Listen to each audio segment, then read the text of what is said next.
We acknowledge the traditional custodians of country throughout Australia and their connections to land, sea, and community. We pay our respects to their elders, past, present, and extend that respect to all Aboriginal and Torres Strait Islander peoples today. Come on, Love her. No, that's fraud. I'm not interested in that.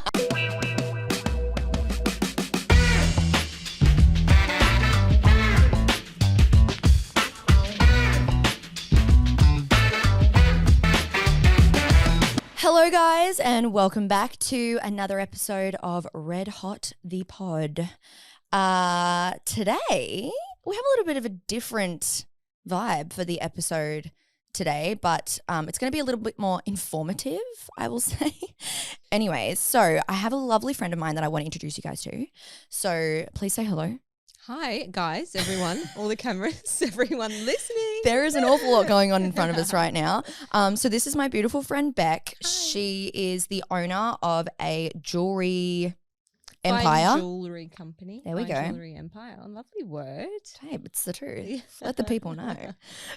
So she owns, if you guys aren't familiar, the boutique that she owns is called Prestwick Place. They are a stockist and what would you say? We specialise in lab-grown stones, lab-grown jewellery only, fine jewellery. Fine jewellery. So I wanted to get back on today because, I mean, in my life personally, not that it's like majorly on the cards for me, like in the future.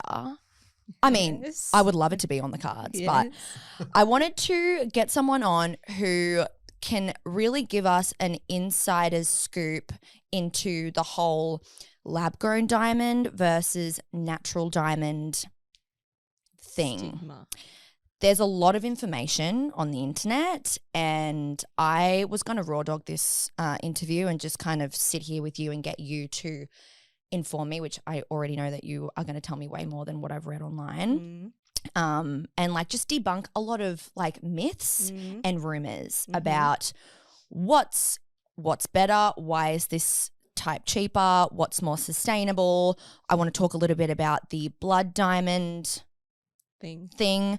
If you guys aren't familiar with anything that I'm talking about, Watch we're going to go Diamond. Yeah. No, seriously. So I was actually going to watch the movie because I knew that we were doing this interview today, and I think I spoke to my mum about it. I was like, oh, I'm doing the interview with Beck. Like, I need to kind of brush up on my knowledge. Yeah, so you're not going to raw dog it? I haven't raw dogged it. Oh, you've done a little bit of due diligence. But I didn't watch the movie. Okay, that's fine. So I think I will after this. Yeah. Have you never seen it? No, I've never seen it, but I've heard about it. What? Yeah, I know. But the only reason I didn't watch it is because mum told me, she's like, it's fucking sad. Yeah, but it's all real. But it's real, right? Yeah. Okay, let's get into it because there's lots that I want to get through. Let's talk initially, I want to talk about Preswick because I want to talk about how you came to be, how obviously you're insanely successful. So I want to talk about how you started the business, how you got to where you are now. You work with influencers as well. Like, has that been something that's been super like important for the growth of your business? Like how did you get to where you are? Where do you want to start? Let's start with, how did you come up with the idea to like start a business like this? The idea for the business started as a personal journey for me. So I was looking at, the conversation had started between myself and my now husband, getting engaged.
that same price or even close to. That is such a difference. Yeah. Like, what the fuck? So then I was like, what's going on? Why is it like this? And then it was just it just took some time for me to do my own due diligence. Research, yeah. Yeah. The markup price of diamonds, and then it just took me down a rabbit hole. And then I found the moissanite. Right. And then we found the lab diamond. Okay, so have lab diamonds, they've only kind of come into fashion or like popular like recently, would you say? I think there's just a bit more education around it. Right. Just like sustainability with clothes now, Yes. fast fashion, that type of thing. It takes some time for us to get there. Right, yeah. But it's not a new thing. Okay, I actually… To be clear, we did not entertain any insurance things with the ring. I do have the ring. Set the record straight. I would never. Yeah, okay, cool. So then I was like, okay, well, I'm not the only one. Surely I'm not the only one in So this position. Right. So from there, you thought that it was like a good business opportunity for you to… I didn't look at it as a business opportunity. This isn't my first business. I've been in… Yeah, you have been around. seriously. Yeah. Like so gives the best advice I've too, by the way. been in Business. self-employed since the age of 23. So Had a doing it for girl? myself. Yeah. That is so impressive. Yeah. I've been self-employed since I was 18 and I am like… I love working for myself, but it's a hard slog. It's hard. Like sometimes I'm like, would I prefer to just go to a 9 to 5 right now and like stop work at 5? I flirt with that idea, but I could never. I don't think I could now. You just want to release that, like the reins a little bit. Yes, definitely. And the freedom of being able to, like, if you're traveling or like, you know, you could sort of work. I mean, I can kind of work from anywhere besides obviously having to pack the orders for chill and whatnot. Okay. So from that experience, obviously Prestwick was born years later. Like, when did that kind of come about? It was born about a year later. Okay. There was a hole in the market which I identified. There was nothing in the country. I could not get my hand on a moissanite or a lab diamond for the life of me from anywhere that looked half decent anyway. Right. That wasn't Etsy or somewhere like a small place. Amazon. Yeah. Okay. So I'm like, okay, what are the Aussies doing? Yes. We can go to the UK, we can go to the US, but there's no one here facilitating this for us. So it was popular overseas, but we were just behind. Yeah, we're behind. Right. UK, I mean, standard. America, I feel like that's just with everything. Yeah. Okay, so Prestwick was born. Did you have like an influx of customers like straight off the bat? How did you go with like marketing and like getting your name out there? It wasn't an influx straight off the bat. It was steady straight off the bat, which I like. Like it was just an upward trajectory from the beginning. To keep you, because there was no one servicing the industry like we could do. Or I so could you do. really found your niche and you were like, yep, that's a gap. I'm going to just like sit in there. I kind of did that with chill, to be honest. I did that. I've done that this third time over. You're like a visionary. Oh, a visionary. I love that. Do you love that? Yeah. There you go. It's I really early. The term alchemist. There you go. Okay, alchemist. Come on now. There we go. Okay. So from obviously having a steady customer base, since when did you launch? When did you open? Through COVID. Oh, it was through. That was like me. Yeah, that was literally COVID. the same. Yeah, literally, I think it was 2021, but I'd been working on it for 3 years before that, and it was during COVID that I was like, was it good? So good. Yeah. Oh my God. Everyone was at home. Yeah. And everyone was still was purchasing. nice then too. Yeah. They were a lot more friendly. Because everyone's just at home relaxing. So true. So true. So yeah, it kind of worked like to my advantage because obviously everyone was at home. Everyone wanted pajamas. Yeah. Everyone was still, well, most people were still working. Yeah. Yeah. Wow. All right. So I think the question that everyone is probably like curious about is like, the difference, there's obviously quite a vast difference in price point between, say, a lab grown and a natural diamond. From my research, the construction of the diamonds are essentially exactly the same between a natural and a lab, under obviously high temperature, high pressure, right? Environment. She's done her work. Thank you. I had a little itty bitty tiny brain up there, but I have managed to She's done some work. Hold some information in there for you guys. The mined diamond trade is it's like drip fed to the consumers. So there's X amount of diamonds that are let into the country per year at like natural diamonds. Yes. Right. Okay. And then they turn off the tap and the diamonds are gone. So it's like, okay, this is all we've got access to. So you better take this. It's controlled. Okay. And the volume that is given is controlled, turn off the tap, and you've got no more. So you've got X amount to choose from, and this is the price because there's no more. Right. But then there are more. Okay. So that's why the price is different. And then lab diamonds are just created in the lab and they're not as scarce. Okay. But from what I've read, like it literally, I mean, who takes fucking Google as Bible? But oh my God, don't Google sickness. Oh my God, I do that all the time. I Googled something last night and it said Google cancer. Doctor. Yeah, I know. I know. I do that literally all the time. I have some like myths that I've found that I would like to like debunk on this topic, obviously. It says, so this is the first myth. I kind of feel like we just went off track a little bit, but we're getting back on track. Sorry. So lab grown diamonds will never be real diamonds. It says that that's not true. Lab grown diamonds are the real deal.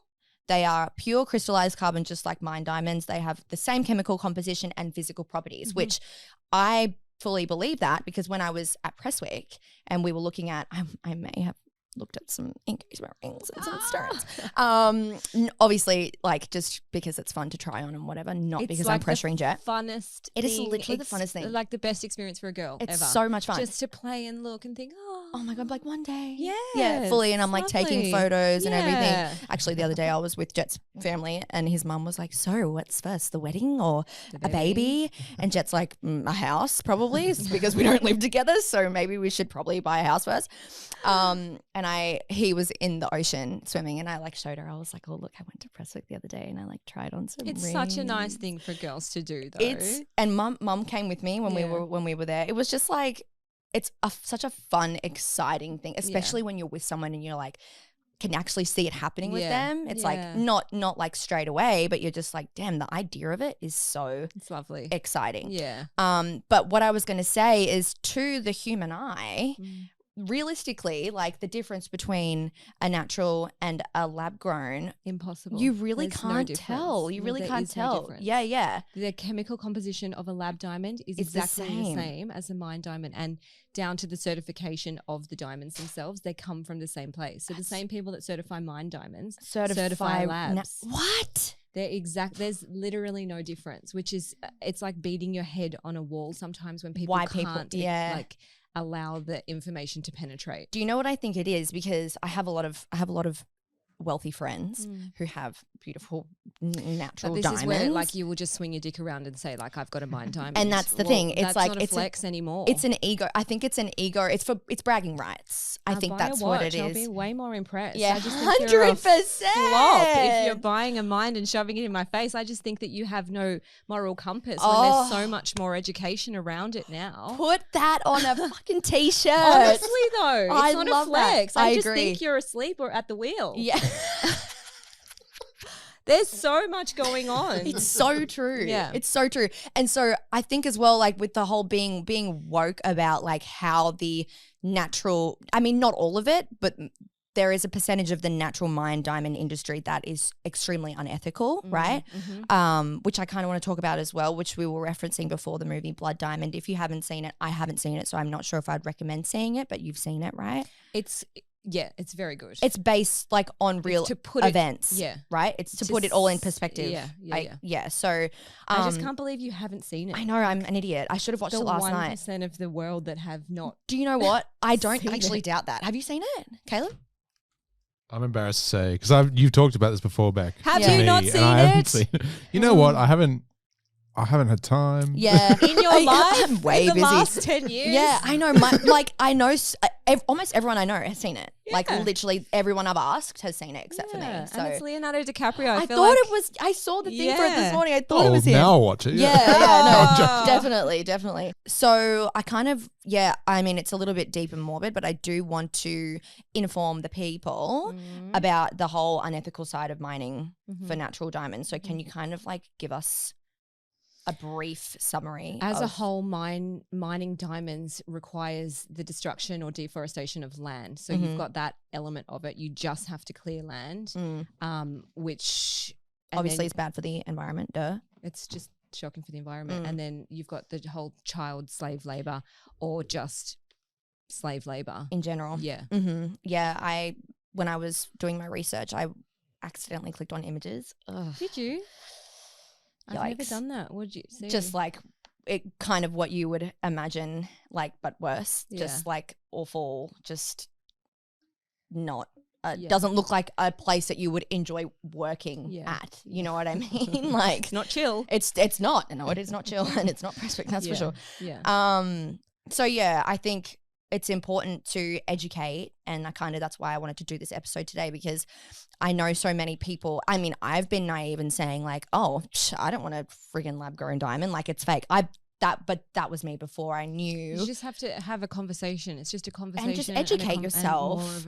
Like I really didn't know until you said, remember you said it to me a couple of weeks ago when I was in, you said about the whole unethical side of mining for natural diamond. I don't remember what I said, but yeah. You told me about it, and that literally, I remember I spoke to Caleb after. I was like, she needs to come on, because I can't be the only young person that doesn't know that there is an unethical side to mining natural diamonds. Like I can't be. And I mean, I don't know, I might be the friggin' 0.01% that didn't know, but I'm hoping that the people that are listening to this we'll just start a conversation. Yeah. And I don't want, I mean, for me personally, like, damn, there's so many rings that I've looked at and seen at Preswick that I would be stoked to have if I was to get engaged. And not even just engagement rings, but like you have you do custom jewelry. Like there's eternity bands, necklaces, earrings, like bracelets, everything. And it's all lab grown, sustainable, beautiful. Yeah. You can't tell. Like what is it? Mine diamonds are extracted from the earth.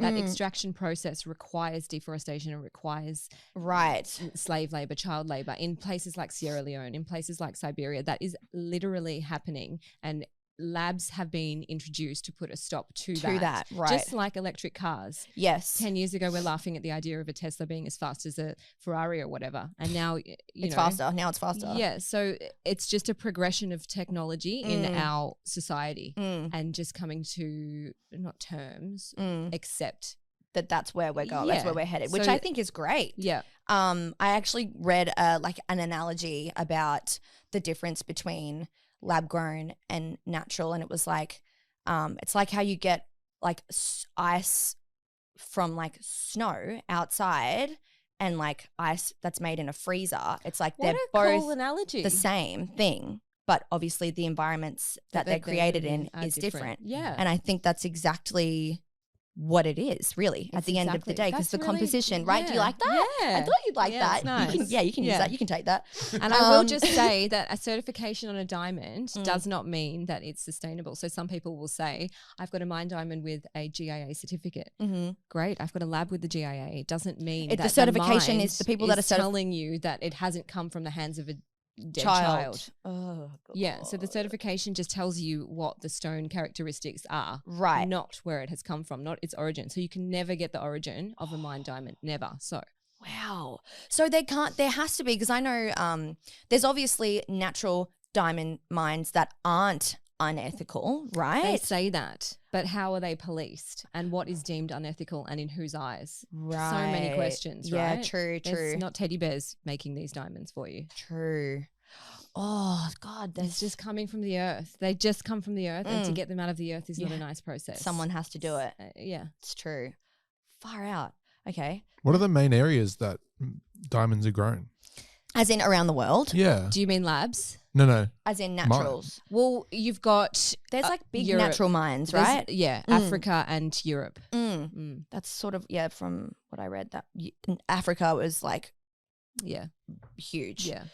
All right, well, let's move on. I kind of want to wrap up the lab-grown diamond. Do you want your lab-grown diamond? Oh, my God.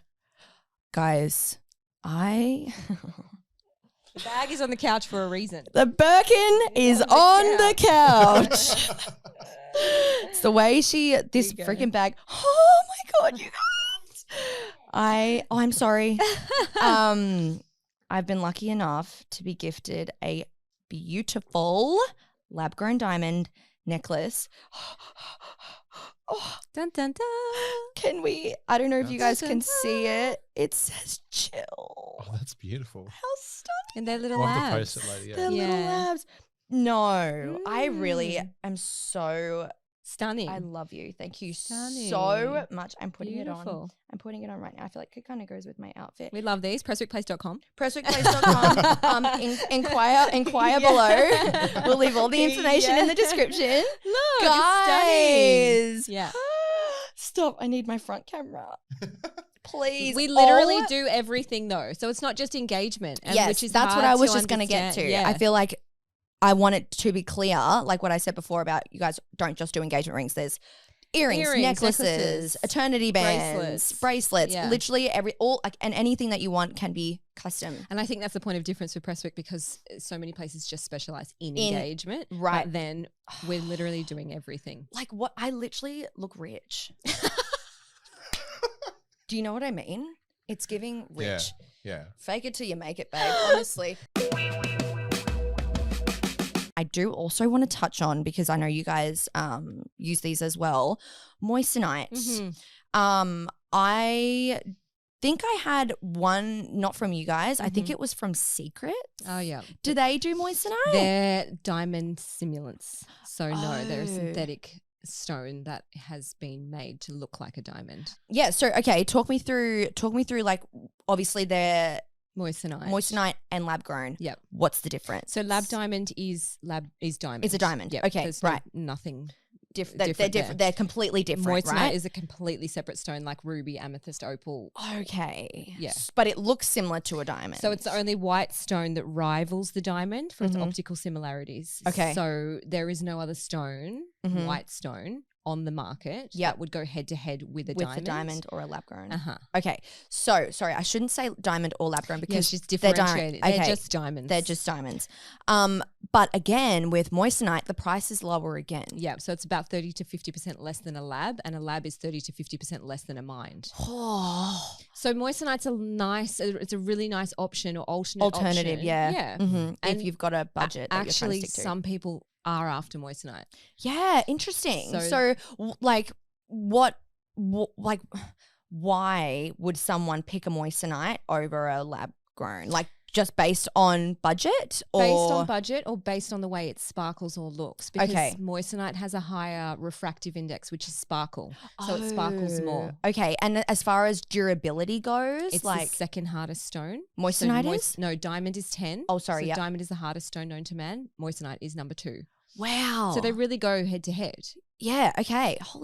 That's so interesting. And then some people that have a budget of say 9,000, but they want a really bigger stone. Yeah. You could go for a 5 carat in Moissanite, whereas a 5 carat in a diamond is going to set you back maybe 20. It just seems like a bit of a, like, I mean, I don't know, for me and I guess my generation, and I mean, we're all living in it now, but like the cost of living is going up exponentially.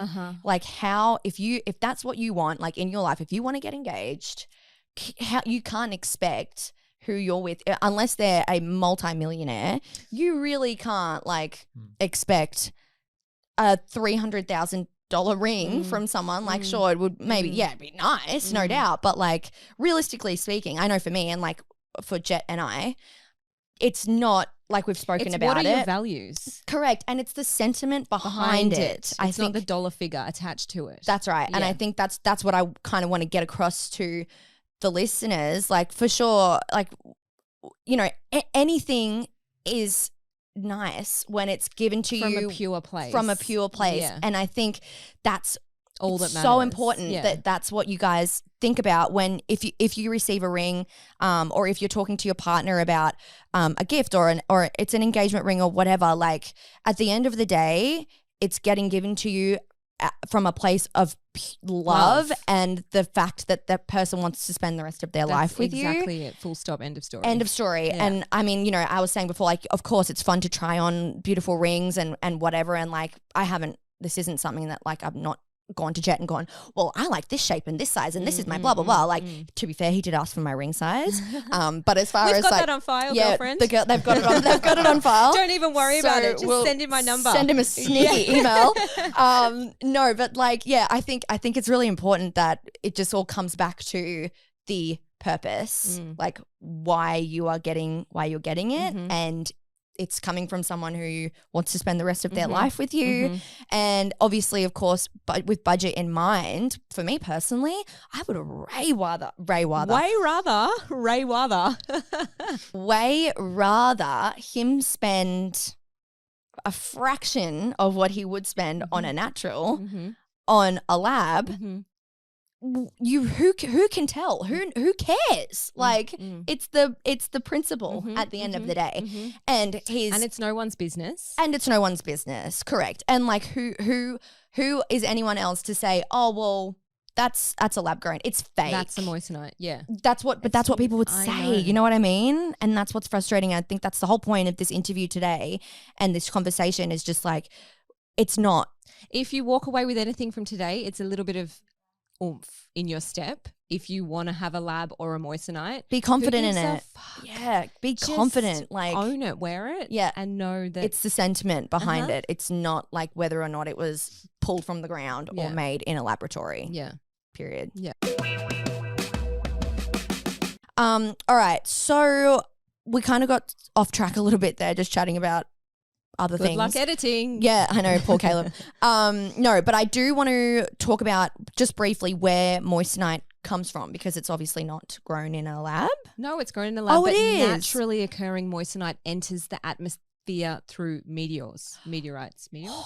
That's cool. So no wonder Caleb was like, you need to talk about that. Moissanite He's geeking out in the corner. Yeah. I just thought that was so cool. That is like, it's very an alien rare. stone. Yeah. I want an alien stone. That is so cool. But it's really rare. So Right. like 95% of the moissanite on the market, 99% of the moissanite on the market is lab grown because Right. it's hard to ascertain. It's virtually impossible to find where it. these meteors are falling and then find the actual moissanite within it. So when it was first discovered, the scientists that found the naturally occurring moissanite thought he had found diamond. And it wasn't until they brought it back into the lab and tested its chemical composition that it was different. And they're like, oh, hang on, this looks like diamond. It's hard as diamond or almost as hard. So that's the origin of moissanite. It's very special. so Stardust. cool. That is, it is like stardust. Yeah. Guys. But it's stunning. So if you come in and see it, you've seen it. Oh my God, it's beautiful. It literally like, I mean, if you didn't know, I mean, an untrained eye, it's impossible, you really virtually can't impossible. tell. Yeah. You really can't tell unless you're like, if you would spend, I don't know, hours comparing them, you would maybe be able to pick up like something that's slightly different. But realistically, it's beautiful. It's stunning. Like it's really stunning. Wow, that's so interesting. Yeah.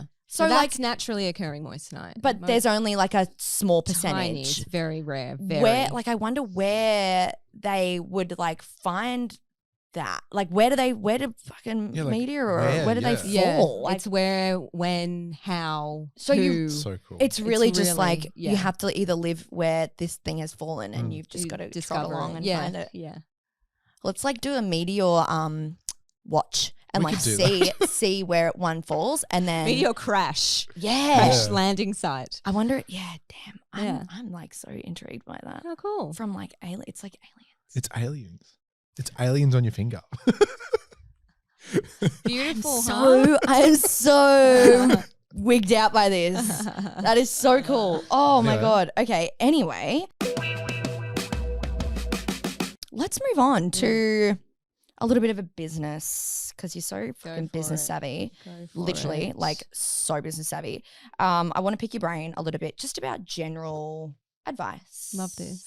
Have you got, obviously, you know my situation with Chill.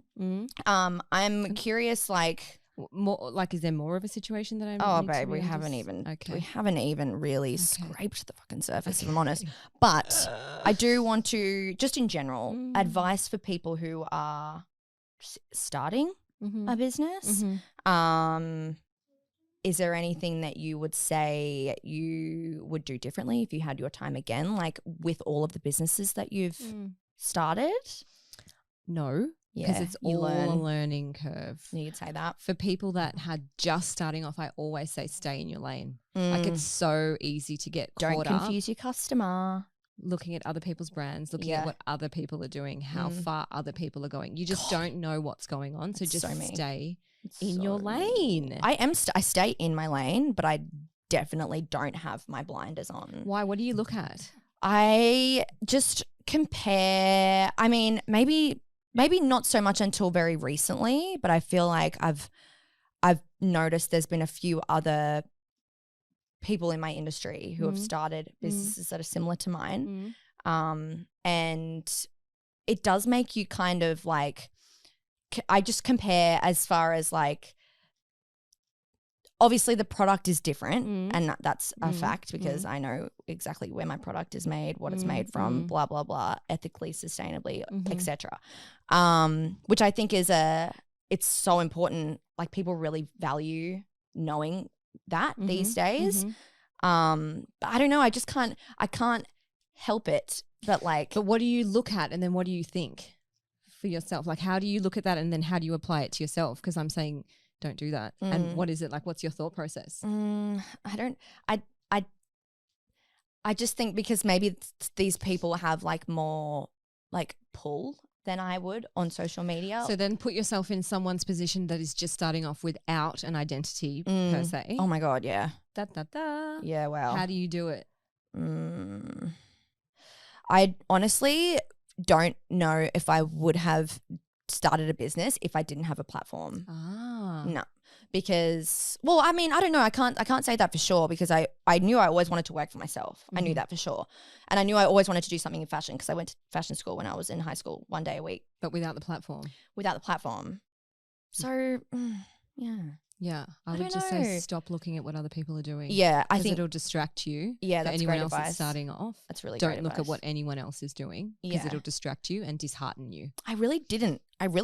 Like I swear I really was not looking around and I feel like my product is very different to everything else that's on the market that I've seen anyway from other people in the industry.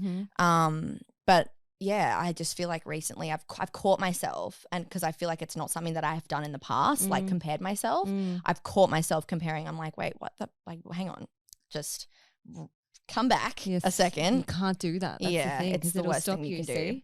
It has been. And I feel like lately I've been in my head about like, is this making me happy anymore? Like I genuinely am. The business or your business, personal platform? Honestly, all of it. Yeah. I don't know how you do it. I don't know how influencers do it. It's just, I don't know. I feel like, but I'm also in the same mind. I'm like, in the same breath, I'm like, I don't have a backup. So like, obviously the podcast is like my favorite thing to do fucking ever. Like it literally makes me so happy. It's like therapy. Like I literally love this so much. And my plan is to continue and grow and like just try and make this something really successful. That's what I'm hoping for. And you're so young though. I know, and everyone says that to me. I just feel very stressed for the younger God, generation that are coming too. into this. And like you just said, you don't have a backup. Yeah. What do you do if it falls over and you don't have that foundation or you don't have your feet? Yep. Not that you don't have your feet solid on the ground. You're a absolutely bit unsteady because you're still a baby. Yep. You're so right. And you're so distracted with social media and with keeping up with everybody and comparing. else. As much as I don't like to do it, it does definitely happen. It's a bit like of a mind fuck, to be honest. Yeah. But anyway, sorry, that question, we kind of tangented again. But okay, advice. This is a good one. Okay. Moving back onto the diamond segment, advice for people looking to buy their partner an engagement ring. Would you say that it's better that they have, it's a man, right? Looking for an engagement ring for a man or a woman, whoever. Would you say you prefer that they come in with an idea or would you like, how often do people come to you with a photo or just with a reference photo is like 95% of the time. Really? If it's a guy taking a stab in the dark. Yeah. Very rarely will he have no idea. And then we'll sort of help him and guide him and get the best friend involved. Because involved. Yeah, it's really tricky just wing it. Yeah. Because it's something that she's going to be wearing forever. And try to just get that through to him. You've got to get this right. No pressure. Yeah. But you've got to get this right. Yeah. Wow. Okay. Because like I imagine, I don't know. I thought. But maybe, bless, because the sentiment is so nice. I know. And I think like for me with Jet, mum's like, oh, he will not be asking me like for advice. Like and I kind of agree. I think he's very will just do what he thinks. Shit. Mum had the same reaction.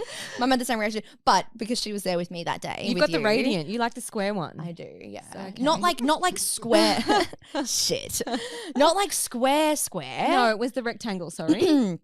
But it's not it's like not a cushion. No, what is it? No, your mum liked the cushion. Oh, mum liked the radiant. Cushion. Yeah. I think that's what it was. Yeah. Don't listen, Jet. But yeah, so that's because I feel like he is just the type to be like, not do it somewhere like really. He wouldn't like do the whole fireworks sign. I had that once.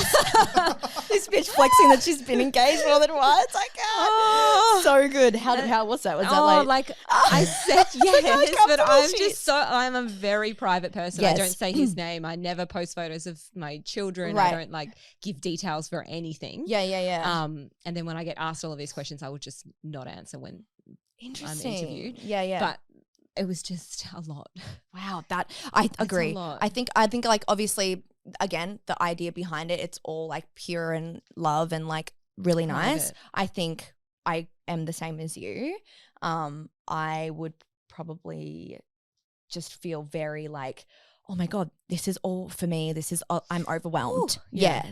I think Jet is the same. I think he would be very much just like, he would literally probably do it at his dad's house. It's one of the nicest moments in your life. Yeah. So and like, I don't care. I obviously don't care where the hell we are, but I'm like, and with the ring too, like I have a feeling that if it was up to him, he would like pick it himself and like. I'll give you my phone number after this, Jet, if you're listening. Come and see me. We'll get it to you. Don't worry. Yeah. Okay. Cool. That's interesting. I feel like I would pick that. I would pick that most guys would have a reference photo. Yeah. But I feel like I would almost think it would be 50-50, not like 95% have reference photos. I think a lot of girls now are taking the reins and just sliding into their DMs with some photos and hey, or babe, like sending it to the best friend and the best friend sends it to them. Screenshot got text to you by accident. Yeah. Okay, next, this is going to be probably the final question. What do you think the next trend of engagement settings will be? Because we know that obviously the oval is, I think that honestly like so popular with Hayley. Still going. It's still going. Yeah. It's not going to end because round cut is the most traditional. Right, just most like popular. Round. I think my mum's got a round. Your mum loves a round. Yeah, and she loves a round. And then I think the oval is the nuance version of that. What do you think will be next? Marquee. Is that the like looks like an eye? Remember we spoke about that? Yes. Yeah. Yeah. I like it. I don't think it's timeless. I love it. Do you? I love it. Really? Stunning. Yeah. I don't even think I've tried one on. I don't think I tried. Not many people would haven't tried one on. No. I think it's happening. Interesting. There's a slow increase. I feel like the real indie looking engagement rings, like just a bit more like more old fashioned, like thicker gold kind of around the diamond. Yeah. And not just like classic settings. I feel like more kind of indie is the word that I want to use, like unique, different settings are going to be custom. Are going to be we do a custom, lot of that. Yeah. Are going to be coming up. The diamond itself though, I think marquee. Because it's elongated, but it's just different. It's a step away from the oval. I should have tried one on. You can come back. Guys, don't you worry about that, sis. I'll be back.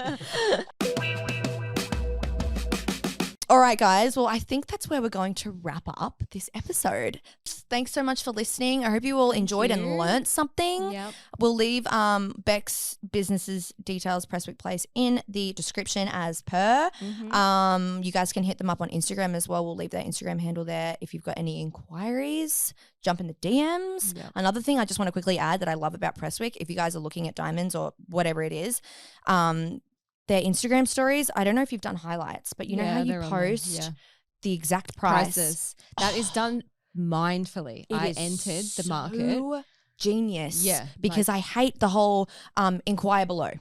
That's hate exactly why I hate it. I did it the way we did it. It's because so good. It's like it's personal. Such a cagey industry. Yeah. And then a lot of brands will fish for your details so that Yes. they can contact you and keep you on their database. Right. What is actually the price? What is actually the ring, Yep. the specs, the Yep. diamonds? So good. I'll give you the prices. Yep. You can send a screenshot to us or save it. Yep. And then come back whenever you're ready. If you're ready, So good. even take my screenshot to somebody else. Yeah. And say, why is it this price? Yeah, And yeah, why yeah. isn't it? Yeah. Mm. I just love that. I think that's if you're in the market, go and check them out. They've got all the information that you need on their Instagram and their website. And yeah, thanks so much, love. You're welcome. Thanks Really, for having thanks me. for my beautiful necklace. You're welcome. All right, guys, we'll see you next week. Bye. Bye.